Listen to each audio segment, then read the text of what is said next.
சின்ன சின்ன விஷயமாக கருதக்கூடிய விஷயங்களில் அதை கவனம் எடுக்கிற பொழுது நமக்கு கிடைக்கக்கூடிய மன்னிப்பு. ஒண்ணும் இல்ல, சாப்பிடுறீங்க, டெய்லி நம்ம எல்லாரும் சாப்பிடுறோம். நாம் சாப்பிட்டு முடித்தவுடன் என்ன சொல்லுகிறோம்? சாப்பிட பொழுதும் என்ன சொல்லுகிறோம் தெரிவதில்லை. எதையோ சொல்லிக்கொண்டு சாப்பிடுகிறோம், எதையோ பார்க்கிறோம். சாப்பிட்டு முடிகிற நேரம் பல நபர்களுக்கு சாப்பாடு முடிந்ததா இல்லையா என்பது கூட தெரிவதில்லை, உணர்வதில்லை. ரசூலுல்லாஹி ஸல்லல்லாஹு அலைஹி வஸல்லம் சாப்பிட்டு முடிச்ச உடனே ஒரு துஆ இருக்குது, ரொம்ப பெருசா இல்ல. அல்ஹம்துலில்லாஹில்லதி அத்அமனி அத்அமனி ஹாதா வரஸகனீஹி மின் கைரி ஹவுலி மின்னி வலா குவா. அவ்வளவுதான்.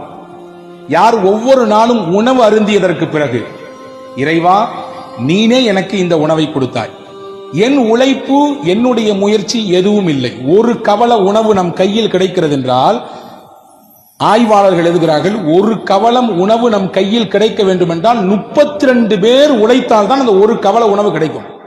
ஒரே ஒரு பிடி உணவு எத்தனை பேருடைய உழைப்பு இருக்குது? 32 பேருடைய உழைப்பு இருக்கிறது. அதிலே உழக்கூடியவர், அதை பயிரிடக்கூடியவர், அதை பராமரிக்கக்கூடியவர், அதை நெல்லிலிருந்து அரிசியாக மாற்றுபவர், இப்படி போகுது. அது 32 பேருடைய உழைப்பு. எந்த கஷ்டமும் இல்லாமல் எனக்கு உணவை தந்தாய், என் முயற்சி இல்லை, என்னுடைய திறமை இதில் இல்லை, உனக்கே எல்லா புகழும். அதான் இதான் அர்த்தம். ரசூலுல்லாஹ் சொன்னாங்க, யார் இதை சொல்றாங்களோ குஃபிர லஹு மா தகத்தம மின் தம்பிஹி வ மா தஅக்கர், அவர் முன் பின் செய்த எல்லா பாவத்தையும் அல்லாஹ் மன்னிச்சிடுவான். அல்லாஹ் அக்பர். ஒவ்வொரு நாளும் சாப்பிடும் பொழுது என்னவெல்லாம் சாப்பிடுகிறோமோ அந்த சாப்பாட்டுக்கு பிறகு இந்த துஆவை ஓதிவிட்டால் உங்களுக்கு மன்னிப்பு மொத்தமாக கிடைக்கும்.